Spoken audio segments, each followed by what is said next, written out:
Salut à tous! Aujourd'hui, regardez qui est revenu. On est reparti pour les questions. Je suis ascendant vierge, qu'est-ce que ça veut dire? Ascendant vierge, ça veut dire que la maison dans laquelle est votre ascendant dans votre thème astral, c'est le signe de la Vierge. Donc c'est la maison numéro 6 quand on prend le zodiaque dans l'ordre. Sinon, ça va devenir la maison numéro 1 quand on prend votre thème astral. C'est noté ASC sur votre thème astral. Maintenant, vous pensez bien que je ne vais pas vous laisser avec que ça comme réponse. Donc en astronomie, ça veut dire un astre qui monte sur l'horizon. Donc techniquement, quand vous êtes né, la date et l'heure, et c'est d'ailleurs pour ça qu'on vous les demande quand on fait une lecture de thème astral, le définit le moment où le soleil monte sur l'horizon. Et au moment où il monte, il va passer dans une maison et à cette heure-là et cette date définie donc par rapport à votre naissance, la maison dans laquelle il monte, ça va devenir votre ascendant. Donc, si je reprends votre question, pour ascendant vierge, ça veut dire que le soleil est monté dans la constellation de la Vierge au moment de votre naissance. Après, si on va chercher du côté du mot ascendant lui-même, on se retrouve avec une définition qui veut dire monter, progresser, ascensionner. Donc on a un mouvement de bas en haut. Et là, ce mouvement, ça nous rappelle quelque chose. Oui, si vous vous souvenez, à l'école, on a appris comment se formait la pluie. Je sais, ça remonte à très loin. Je vous la fais très courte. Ça donne le soleil avec ses rayons chauffe la terre. Ce faisant, il va chauffer les nappes phréatiques et l'eau qui se trouve à l'intérieur va se transformer au contact de l'air chaud en vapeur d'eau. Quand cette vapeur d'eau remonte, donc on a déjà notre première transformation alchimique, quand cette vapeur d'eau remonte, elle va se diriger vers les nuages au-dessus, se mélanger, ou du moins se confronter à de l'air froid, ça formera les cristaux de glace, et ces cristaux de glace en redescendant vont redevenir de la pluie. On se rend bien compte qu'on a donc un mouvement bas en haut, haut en bas, qui est le mouvement perpétuel de la vie et qui peut aussi fonctionner avec le mouvement ascendant ou son contraire, le mouvement descendant.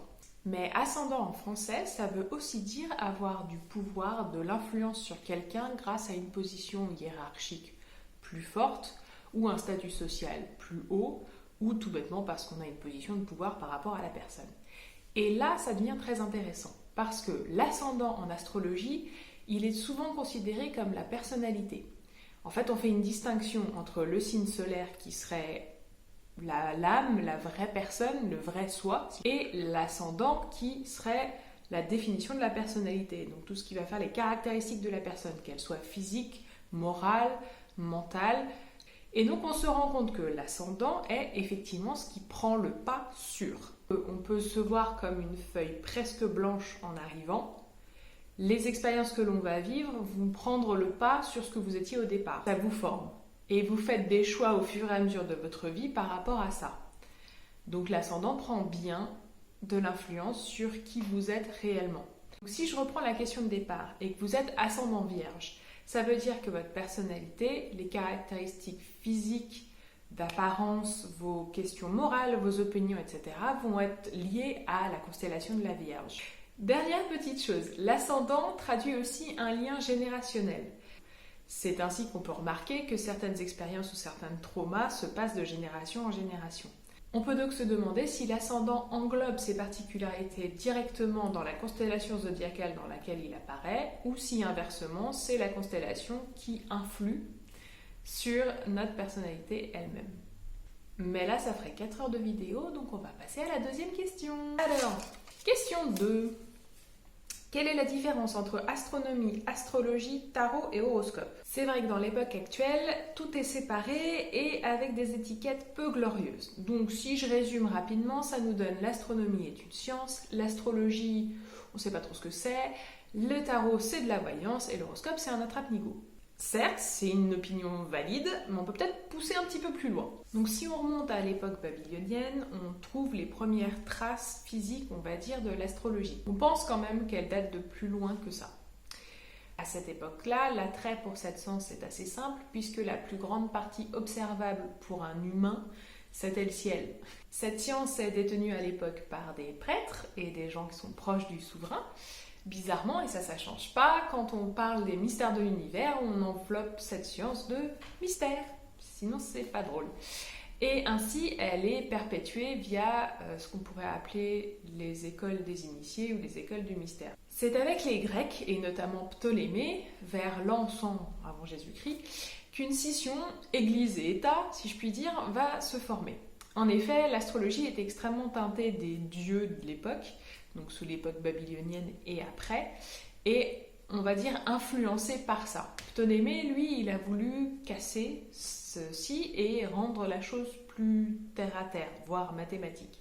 Ce faisant, il pose les bases pour l'astrologie contemporaine. Jusque-là, tout va bien, sauf qu'au fil du temps, l'astrologie est vue comme une discipline hérétique. Et comme souvent avec les religions, elle est bannie. En gros, on met de côté tout l'aspect scientifique de l'astrologie et on n'en laisse que l'aspect art, voire voyance. Un des merveilleux exemples de cela, à mon sens, c'est Nostradamus, qui est considéré aujourd'hui comme un simple médium, voire un charlatan, alors qu'il était bien plus que ça et qu'il était notamment un astrologue renommé et reconnu qui savait très bien manier cet art ou cette science. Le tarot maintenant. Le tarot, c'est un jeu de cartes. Et ce qui est très drôle, c'est qu'on a deux formes de tarot. On a un tarot dit divinatoire et un tarot jeu de cartes, comme la belote ou le bridge, etc. On va s'intéresser au tarot dit divinatoire. C'est un jeu de cartes très vieux. Dans le sens où il a été retrouvé dans une époque extrêmement lointaine. Alors on est bien d'accord, c'est pas sous la forme des cartes qu'on a aujourd'hui. Mais quand même, il y a quelque chose qui traverse les âges. Donc le tarot qu'on appelle divinatoire se compose de 78 cartes. Vous avez 22 arcanes majeures et 56 arcanes mineures. On attribue à ce jeu de cartes pléthore d'origines.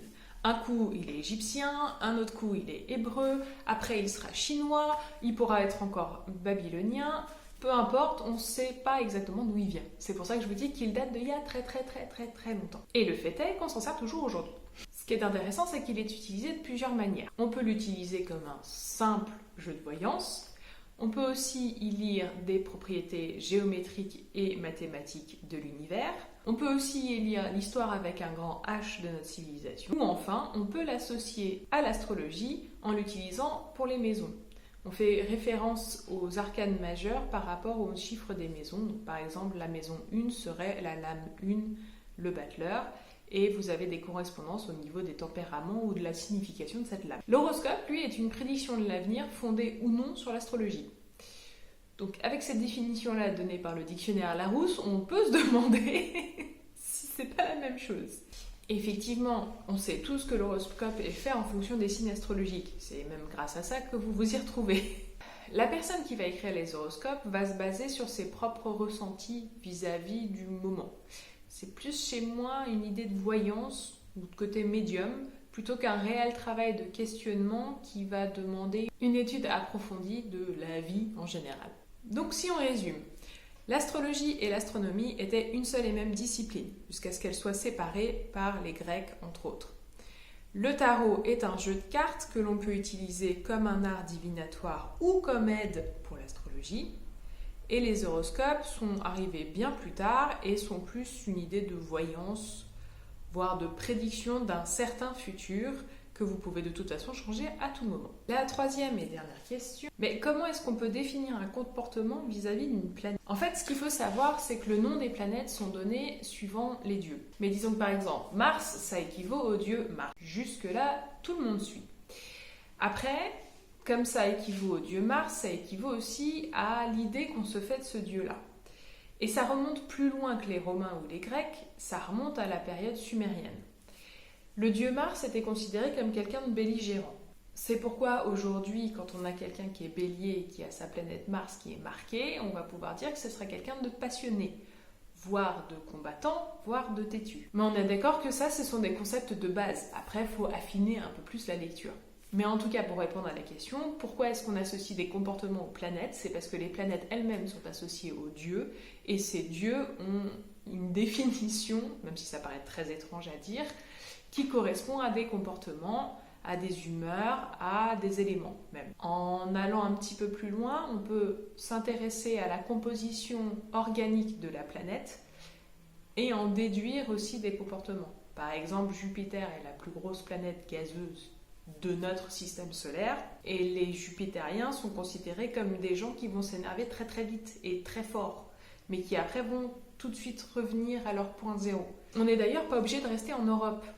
Sur le continent asiatique, l'astronomie, et je dirais même l'astrologie, était très connue avant qu'elle arrive chez nous, si je puis dire. Ainsi, chez eux, Mars était considéré, voire est considéré, comme la planète de feu. Et là, ça veut un peu tout dire. C'est-à-dire que vous avez l'élément, vous avez le tempérament, vous avez même l'action, je dirais, qui correspond à la planète. Mais pour répondre à votre question, pourquoi est-ce qu'on met un tempérament avec une planète? C'est parce que la planète est liée à un dieu qui lui-même est lié à un comportement, à un élément et à une idée de sa personne. Et voilà, c'est tout pour aujourd'hui, en espérant que ça a répondu à quelques-unes de vos questions. On se retrouve la semaine prochaine pour se plonger dans d'autres énigmes. En attendant, je vous souhaite une super semaine et je vous dis à bientôt.